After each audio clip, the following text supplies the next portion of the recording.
Share the screen. Okay. So we're going to go back to Brightspace, take a look at today's topic, which is Hadoop, right? So we're going to wrap up that lab. So I'm going to go to 372 content. And then I remind you, exam one is Monday, right? And then next week we'll probably do Bash. Um, Also, I've given you an assignment already, which is the Wireshark reading, right? Don't forget this should be posted, I believe now. Yeah, so you have a link there. Let's do a week from today. And I've already gone over the instructions for that one. Okay. So you can work on if once you finish the Hadoop one, you can start working on that. This is the Hadoop one. So I'm going to click on the link. Right? For this homework assignment, you do not need to use Hadoop, right? So instead, we're just going to do this on the command prompt. We're essentially counting words. So problem one, I'll do problem one, using some books from Gutenberg, perform the frequency count exercise as demoed in class using the command pipeline and your mapper and reducer function. So I'll go over those functions today. Problem two, modify the mapper and reducer functions that were provided in class so that now you can perform the frequency count, but this should be done per book. Right? So this time it should be done per book instead of all the books together. Does that make sense? So you'll have to make a tweak to it. All right, so let's go ahead and start with problem number one, but I'll create the link so I don't forget. Actually, let me copy the description.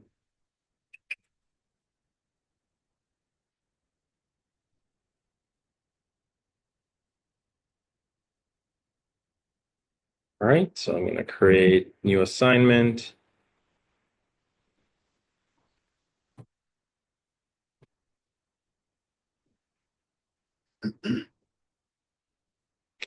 So I'm just going to call it Hadoop Lab Homework. So the due date is going to be second.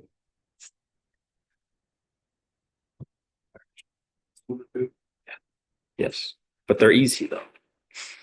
Wireshark is very easy. It's just, time spent on it. I mean, it's flexible, so you guys can let me know if it's too much. So, but shoot for that. All right. Yeah. So let's go over the dates. So it's available now, and it'll stay open until the 5th. All right, that's it. So the link is created. So now we're going to start the virtual machine, and we're just going to go through an example. The first one, I'm not even going to use the Gutenberg library. I'm just going to create my own input to it just so that we can make sure that the logic is correct. Because the thing with the once you use the books, you really don't know if the output is correct, right? Because there's so much. So that's what we're going to do. And I'm going to start obviously writing the Python scripts. That's kind of the obvious place to start. So I'm going to start the virtual machine.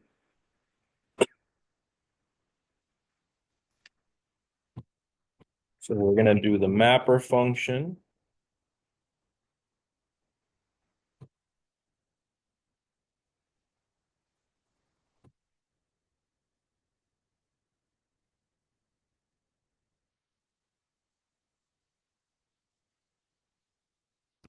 All right, let's start the VM.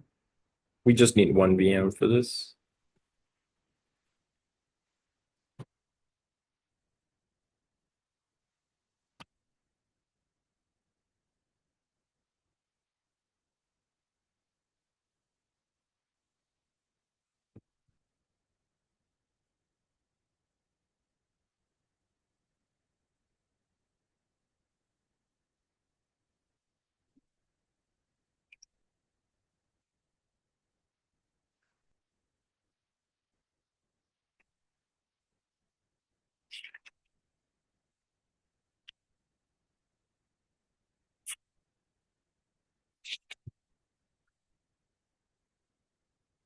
Okay, we're gonna wait.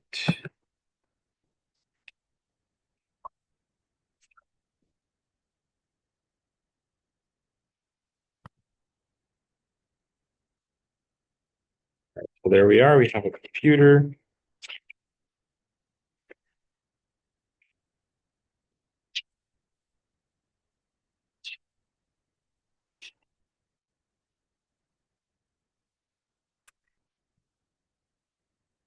Okay, let's log in.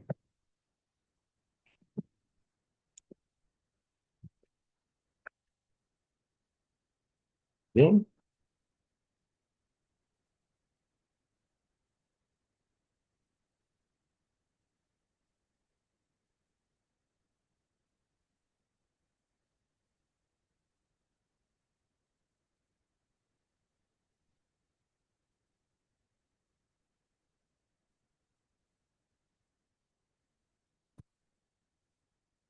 Right. Okay, so we can log in to the command line.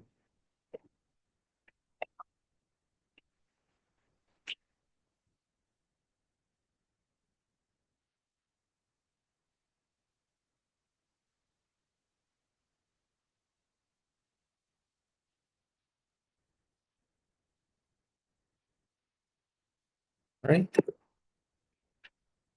Let's navigate to the desktop.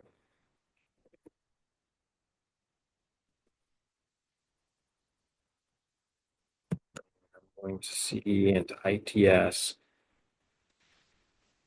372 spring 2025. Okay.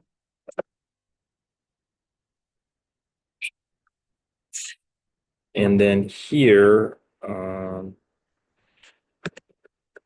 going to create a new folder. Just going to call it Hadoop homework.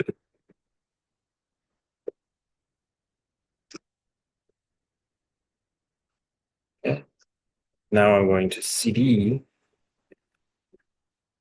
folder.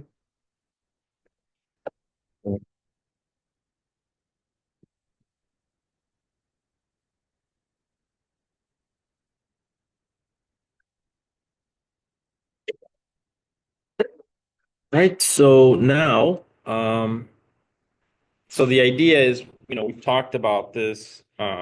This is a framework, the Hadoop framework, MapReduce. We take some data, we map it into a specific format, we then group it, sort it, and then we perform the coding, right? So a lot of the things you already know how to do in programming, but you just have to think about this differently. So what I would give you is do a thought experiment as follows. I give you a whole bunch of books, and I recommend that you do this. You don't have to code it, but spend maybe 30 minutes to an hour, at home at some point. Just sit down and think about it, right? So you have 1,000 books in a folder, and your task is to count the words in it, right? So how many times does the appear in all of those books? How would you do it? So you would probably start to think about, okay, I'm going to, in a loop, read all the files, then each file, read through every line, look for start keeping a dictionary, right? So think about how you would do that. And, then once you feel like you're comfortable with it, obviously you would assume you have a laptop, it's a CPU, et cetera, right? And that's how you would do it. And that would be probably very slow, right? That's what you have to keep in mind. Then you have to start the lab and think, okay, if I was doing this in parallel, right, I have multiple computers, so I'm going to distribute out the information. I would put batches of books in other computers. So then how would I write the code that would work for all of us, right? And so that's what you need to. So obviously I'm writing the code, and there's no way that you can figure this out on your own without seeing it. But my point is I want you to see like the contrast. You see what I'm saying between how you would do it and then how this works. And that's really the only way that you're ever going to start to understand how this works, like parallel computing it. Makes sense? Obviously, you could have figured this out at some point, but it would take you a very long time, right? So you'd make a lot of errors and time things and then figure out what works and what doesn't. So anyway, the idea is there are some things that are definitely different. And that's what you kind of what I'm showing you with the lab. All right? Because remember, we are in theory. This code would work if we sent it in parallel. Like if you had not even, 1,000 books, but 10 million books. Think about that massive amount of work, right? All right. So now let's go ahead and think about the process. So I'm just using the command pipeline. So in the command pipeline, I'm going to just show you how to pass the data. So we can do obviously cat. So eventually we'll do this. Eventually we will do that, cat that in through pipe into the next step, right? So you guys remember this. But right now I'm going to do this even in a more simplified way just because I want to make sure the code works. So I'm just going to use echo and I'm going to provide a string of words. So it's going to be foo, q,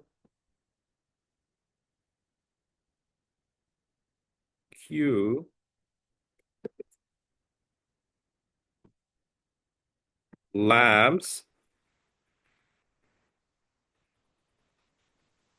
foo, bar, q. All right. So this is what we're going to try to count first. Just, some random words.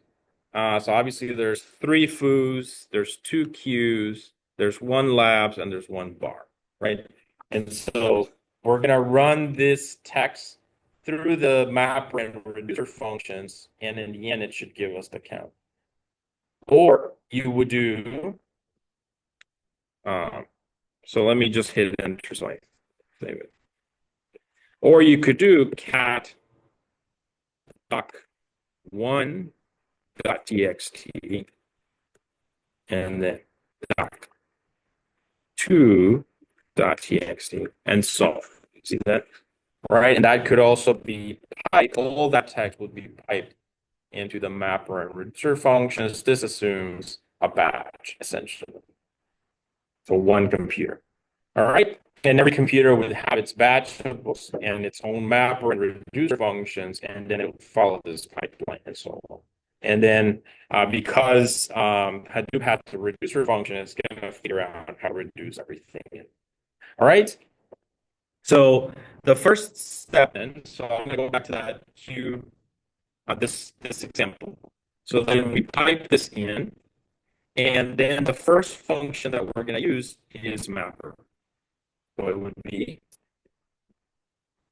mapper dot UI, right? So we're going to work Python mapper dot UI. So that's we pipe the text into the mapper function. Obviously, we need to define this mapper function first, which, as I explained to you, this is what it does to key value pairs, and it's not very difficult.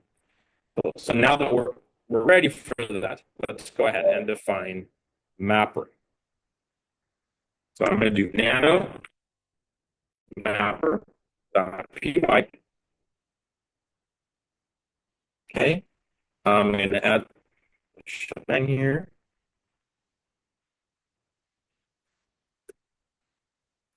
Okay. User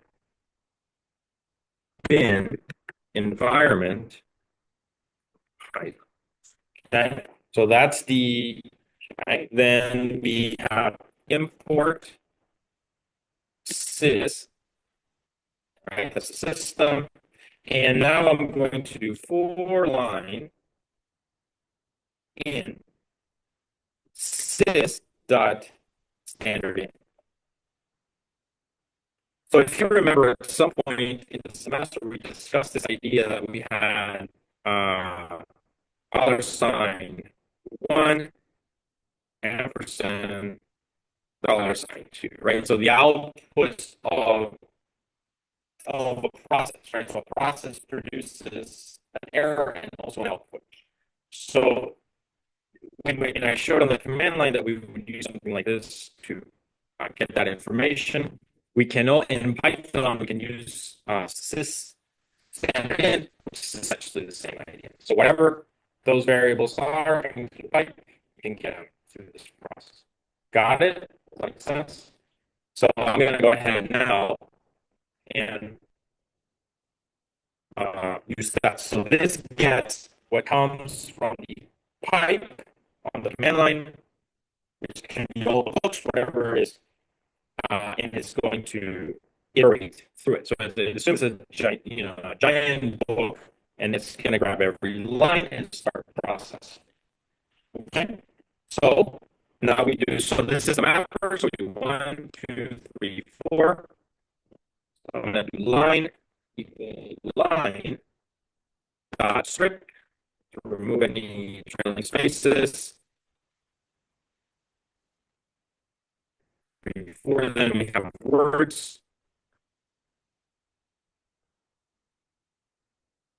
And that's going to be line dot splits, which should be on space by default. Or we can define it specifically. And this should just give us all words. So let's do 1, 2, 3, 4 print.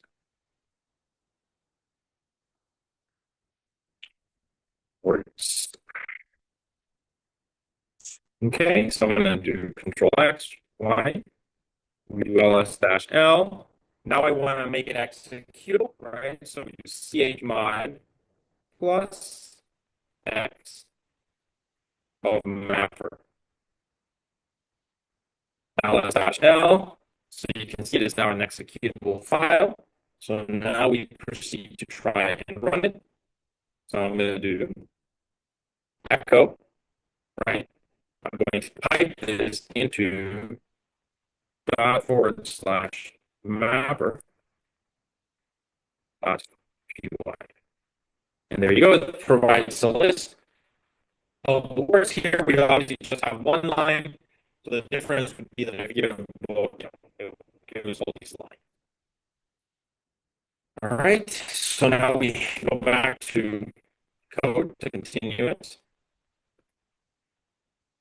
Okay, so we can get rid of this print statement. We don't need that anymore.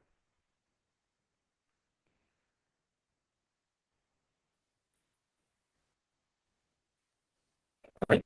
So now we do for word in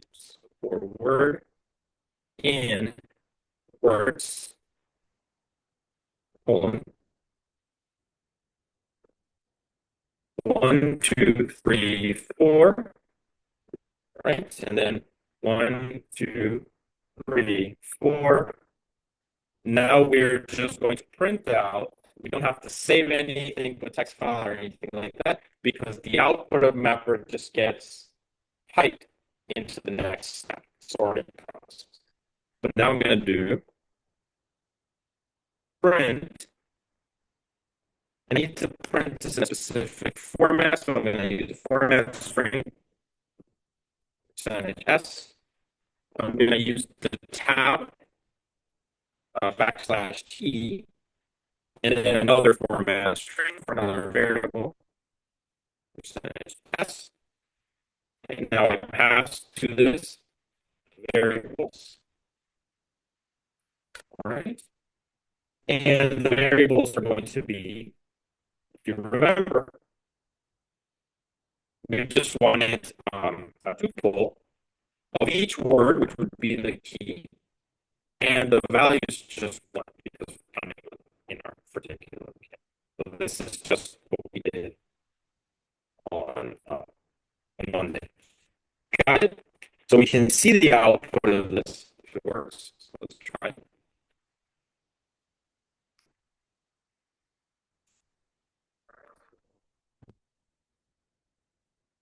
Okay. So I have to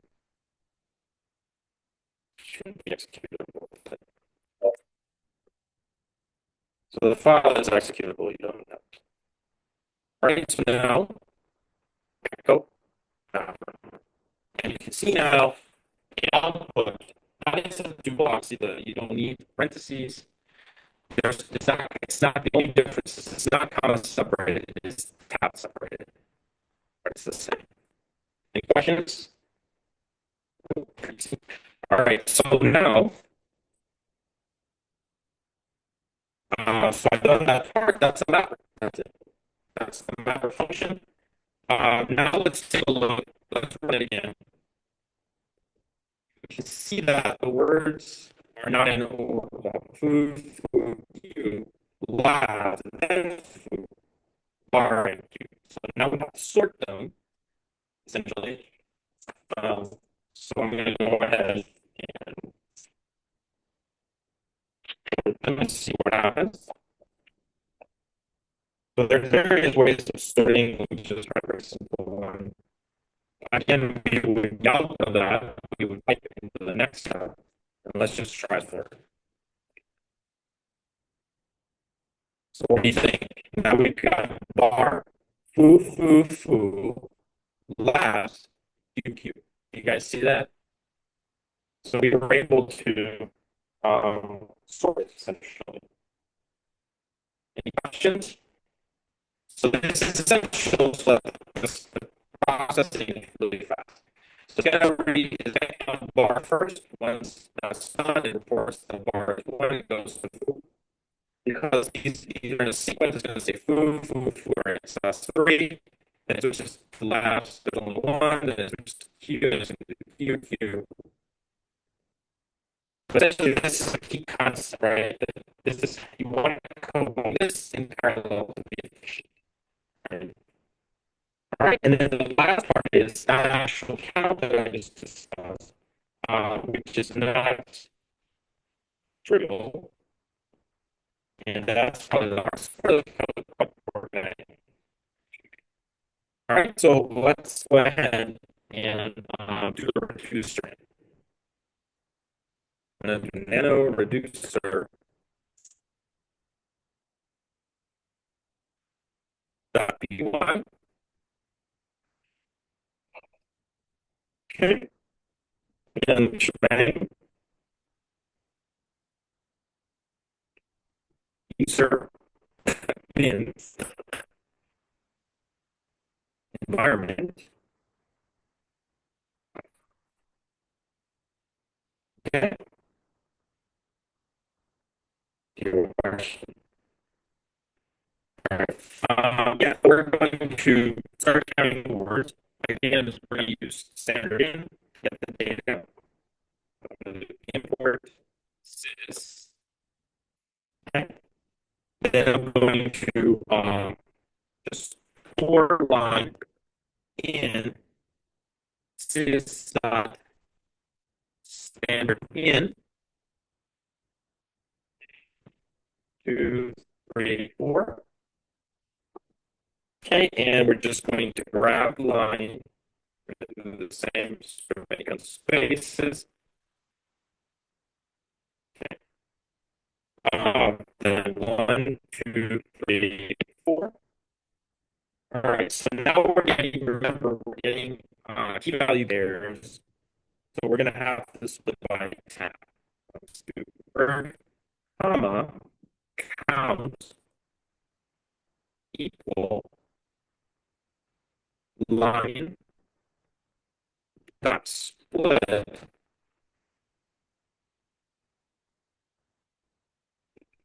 on tab.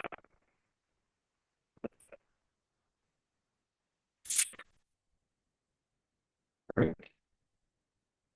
So that's essentially, so let's just, and then let's print word count just so happens. Like X, Y. Right. So now, and we need to make the reducer executable. ls-l ch mod plus x Producer dot P1. All right, so I'm getting executable now.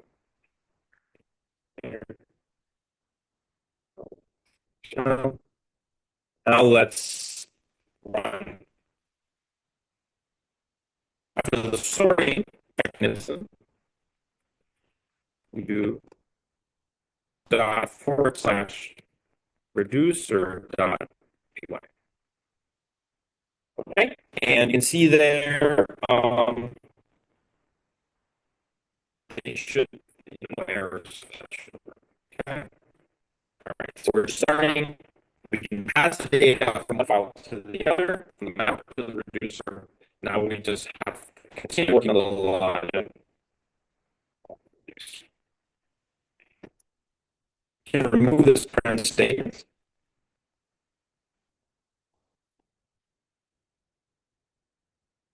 So what we need, the first step is, well, the count is a string, first of all, one, so we have to change it to an integer. And then we have to start counting somehow. So we have to have a current count accumulator variable or given word. So I'm going to call it current count equals 0. So it always starts at 0 and then it's going to be updated. We probably need to have a word associated with that. So we're going to call it current word. Current word, and that's just going to be none for now. So this just means it's kind of null, a null value. And let me know if you guys have any questions. So I have the word, right? So now the next step. Now, because this is so method, just like we did in, I think, in previous examples, we're going to use the try catch just so that if there's some kind of error, some kind of weird character in the text, the program doesn't break. So we're going to use the try catch. Try 1, 2, 3, 4. And then actually, I call it a try catch. Right. So, um, and then, maybe value error here or something like that. Let's see. Right. So if there's a value error for these kinds of things that are so massive, it's just better to ignore it. So 1, 2, 3, 4. And I'm just going to say continue. Right. It just means it kind of just ignores it. If it's fine, then it's just going to convert it into integers. So 1, 2. So we're going to say count is casting the variable count. Just, yeah. So let's run this just to make sure it's correct.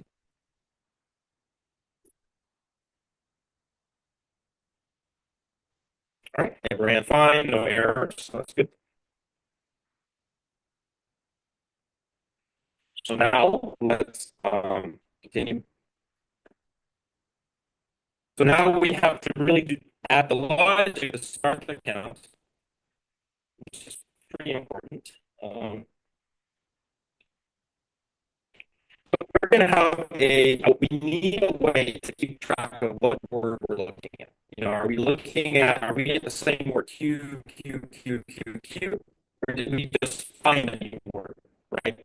And so maybe we were Q, Q, Q, but then we find food. So that's the difference. So we're going to need to store that information. We're going to use current word to have, like the word we're counting. And then as word comes in, that's going to be either the word we're counting or the new word that we just reached. Okay, so these two variables are the ones that control that logic. It's going to be 1, 2, 3, 4. And we're just going to say that if current word, current word equal word 1,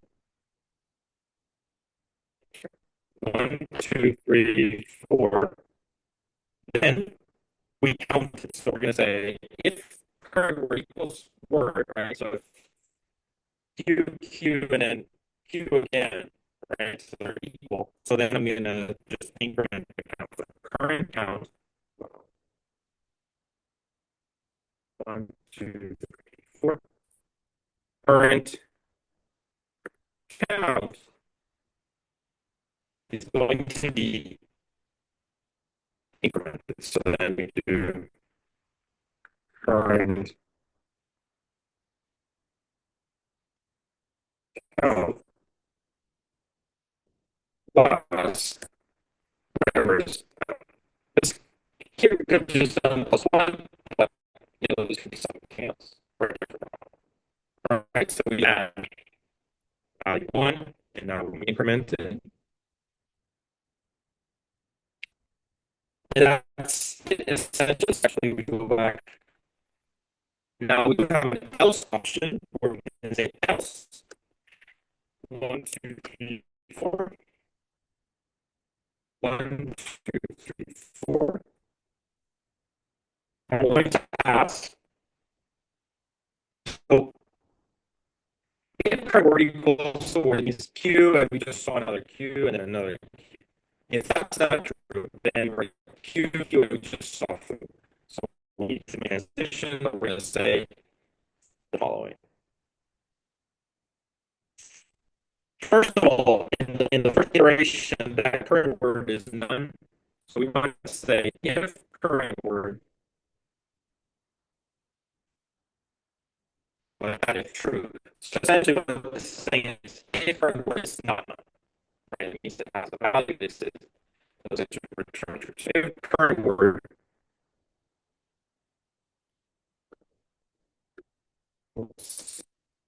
if current word we print out so 1, 2, 3, 4. Essentially we print out those cells. So print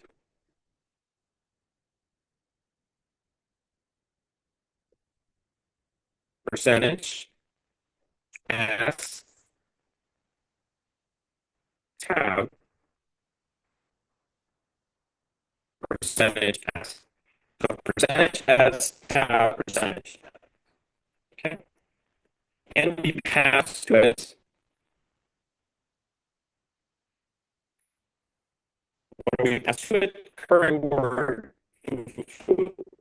current count through current word, current. Okay. And that should be it for this part. But for this just prints out the result. We still need to change current word and reset current count, right? So now we're going to do something else. 1, 2, 3, 4. Now we reset current word. Current word is going to be just words. Right, the new word. So we are at Q, Q, Q, Q. We just saw food, so that's a transition, but also food becomes current word. And count would be set to 0, or in this case, is set to 1, given that account restarts at 1. So the current count equal current or yeah, well that would work, but let's just set it up. So, okay. So let's take a look at this one. Right, so that's kind of the logic for it. That's kind of the logic for it. Control X, Y, enter. Now let's yeah, so let's see what happens. What do you think? Did it work?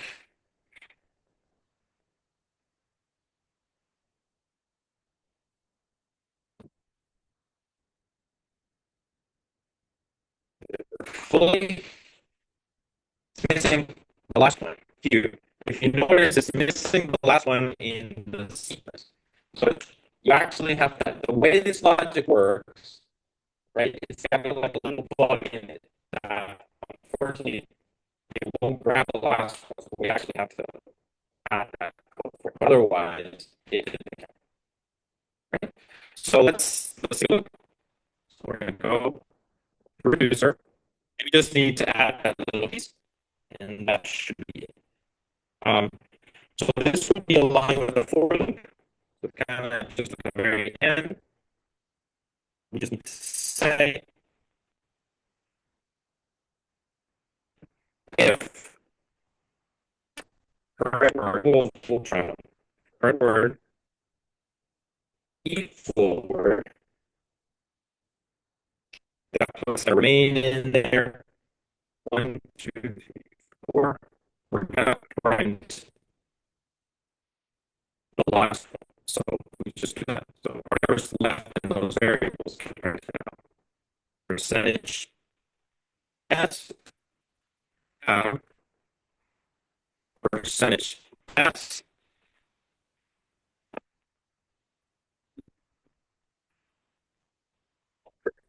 single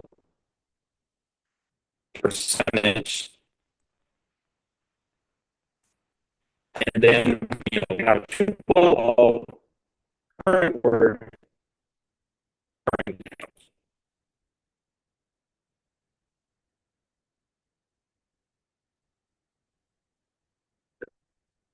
current count.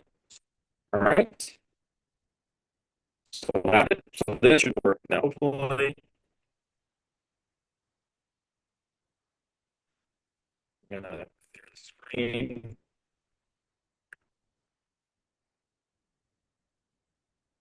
Let's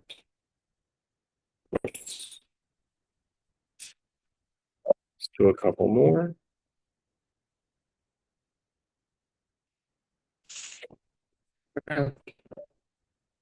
Expect so that's down there.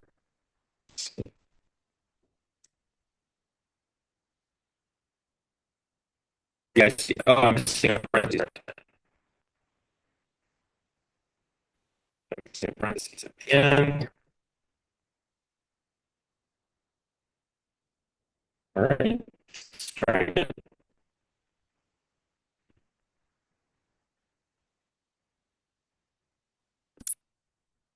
There we go. All right. So the logic is foo q last foo bar. So there's three foos. There they are. There's one.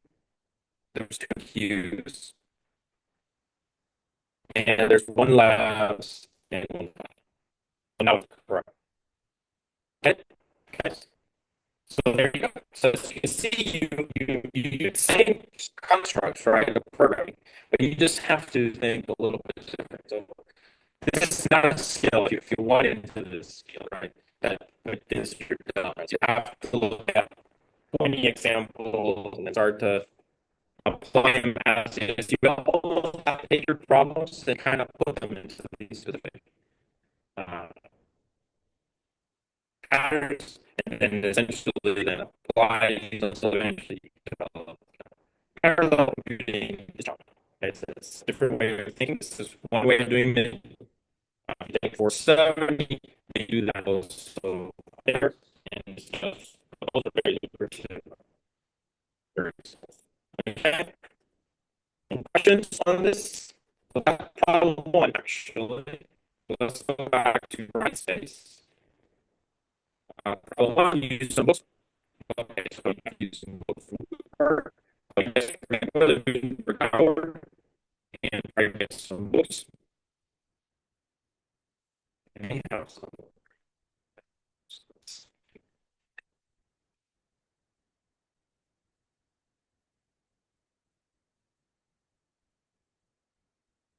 demos.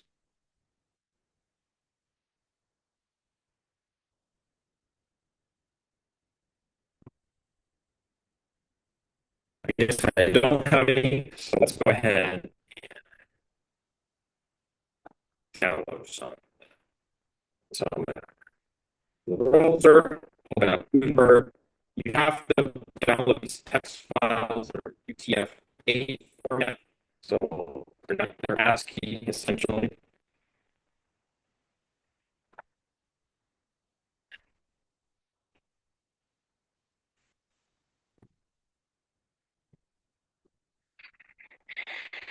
For the browser.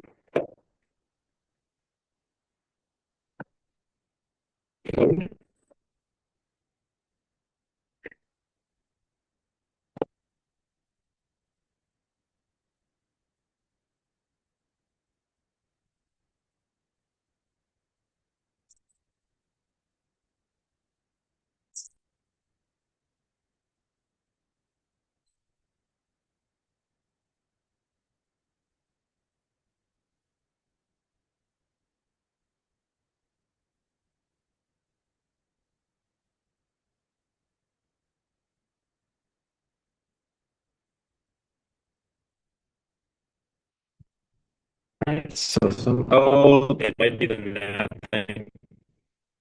Same issue. All right, so you guys having the same problem. Remember that yeah, for the DNS lab, we use NAT network, set things manually, all the good stuff. So whatever your DNS setup, if you're still working on that, that's why I would suggest that you finish that lab first before you do this. Right? You got your settings already, but I'm gonna have to switch over to NAT for this machine to work.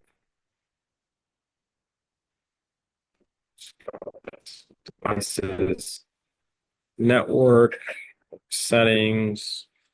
See, I'm going to change this to NAT, just regular NAT. Click OK. And then I'm going to click on this, go to IPv4, change this to automatic, click apply.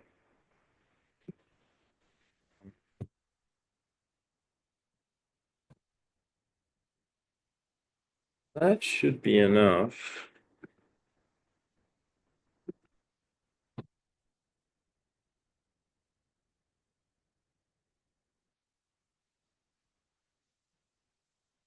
Yeah, there it is. So I should have internet now.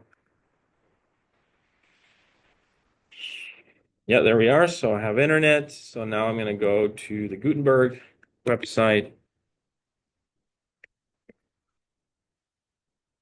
I think it was .org.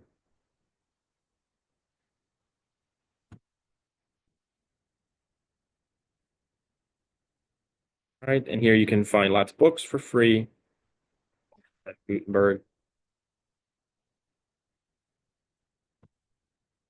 project.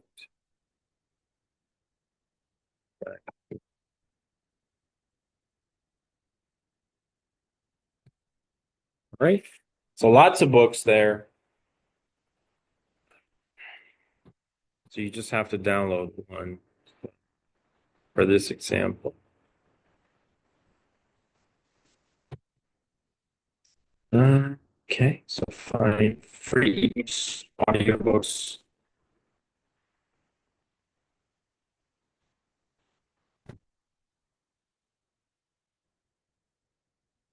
Search and browse.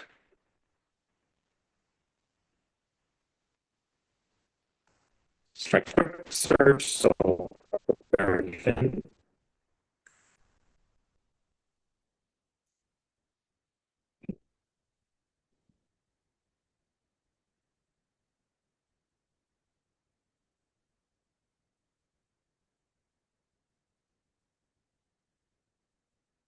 So there we have the advantages of very thin.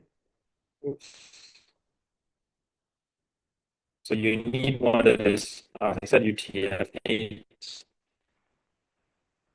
Probably this one seems to have the most downloads. Then UTF-X at 8. You see this one, UTF-8. Those should be the formats that are going to give you less trouble. download that. So for this lab and for the Hadoop assignment project, so I need to download.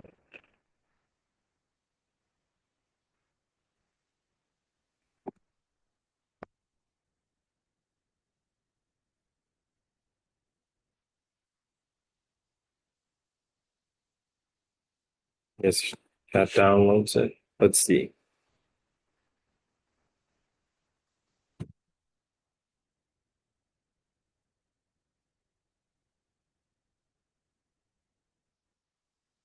Does it put it on the desk?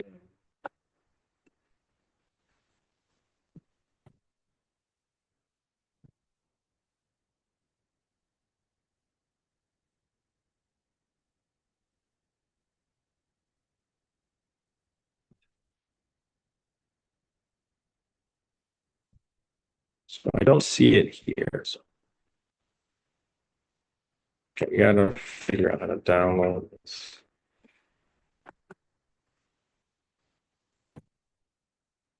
Is there a download button here that you guys can see?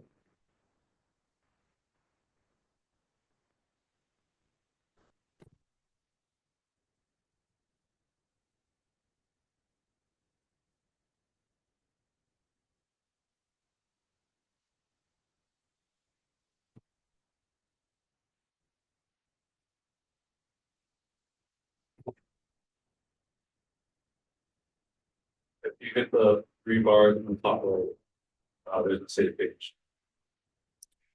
Yeah, but I want to download it. I don't want to download like a website.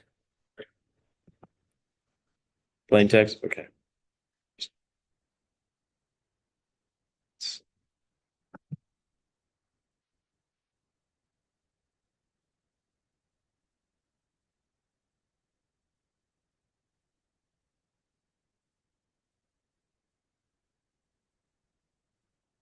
Sure. That in.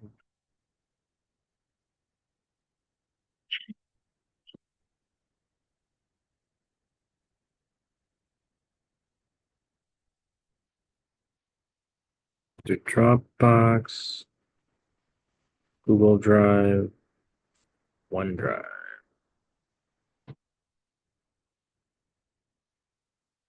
See if it.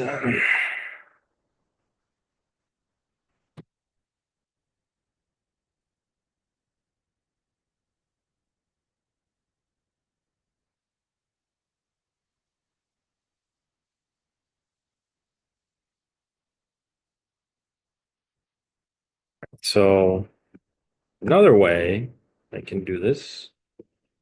I'm going to copy that, go here, ls-l, and I'm going to say wget.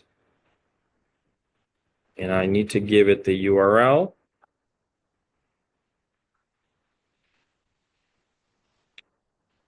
Let's see if it works. Okay.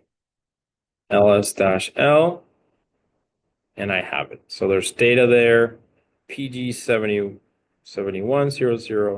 So we can cat PG. Okay. And let's just take a look at it.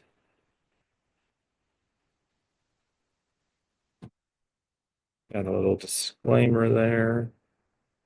And I believe this is, yeah, Tom Sawyer. So I can see that there. So that's the Adventures of Huckleberry Finn. Okay, great.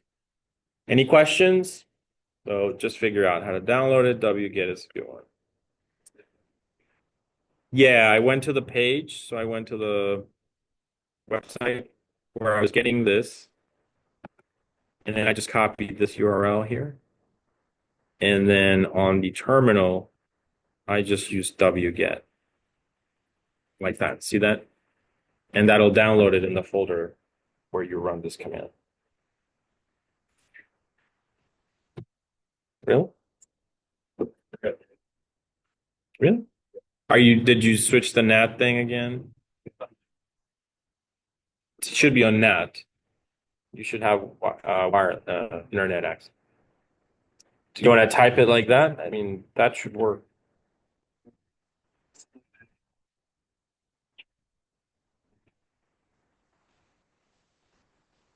with wget.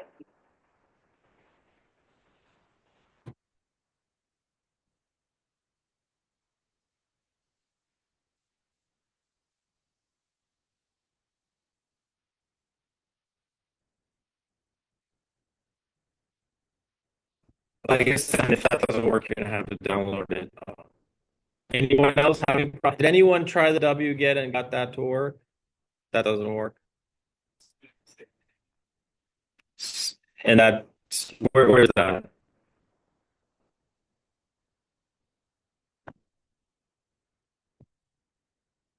This one? Okay, try that. Yeah, sorry. All right. So we've got the file. We know it's Huckleberry Finn. So now we can proceed to just use that instead. So that we're gonna use the same command, but I'm just gonna cat the book.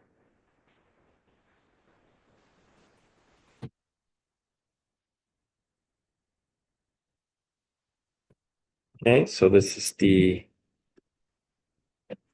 instead of this one, we just cat PG 7100 dot txt. And there you go. Do you guys see that? It works. This is the output that you need to have actually when you do your Hadoop project. It's also like that. I will be looking for the same result, but it just goes through Hadoop, essentially. Okay? Which is the thing you have to configure in Linux. It's not perfect. The code is not perfect. Obviously, there's these like uh, quotes and commas and things are left there. Yeah, we could clean that up, but it's outside the scope of what we're trying to do. Got it? Yeah. The command or Mhm. This one at the bottom. Yeah, right. Instead of echoing a string of words, now I do cat of the file. And if you have multiple files, you can just list them there. All right, so that essentially is problem number one. Done. Now you guys have to do problem number two. So I'll let you work on that one. Let's go back to right space. Modify the mapper and reduce functions that were provided in class so that now you can perform the frequency count, but this should be done per book. Per book. And just do like 5 books or something. You don't have to have, if you had 10 million books, you'd do this on a cluster. Even this would work even for like 1,000 books, probably. I don't. So there's not a big deal, but yeah. So now you have to modify the mapper and the reduce functions that were provided in class, so that now you can perform the frequency count. But this should be done per book in one shot. Obviously, you could just give it one book, right, and run that command, and But the idea is to give it, 3 to 5 books. And just think about how you would change the logic. Essentially, it has to be a both mapper and reducer. So you want to start with mapping it differently, right? Any questions on this problem, guys? All right, so work on it.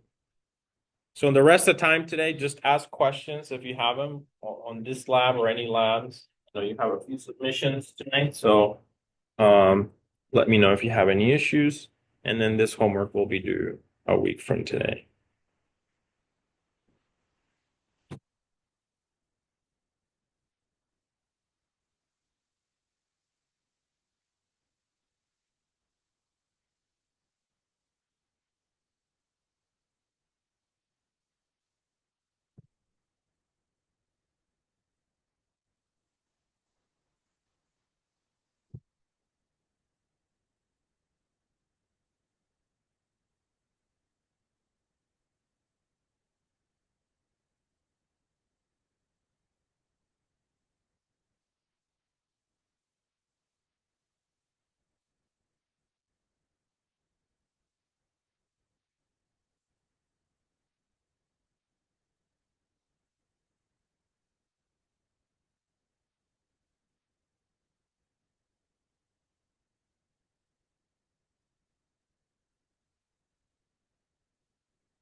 Right.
Oh, I'm gonna stop the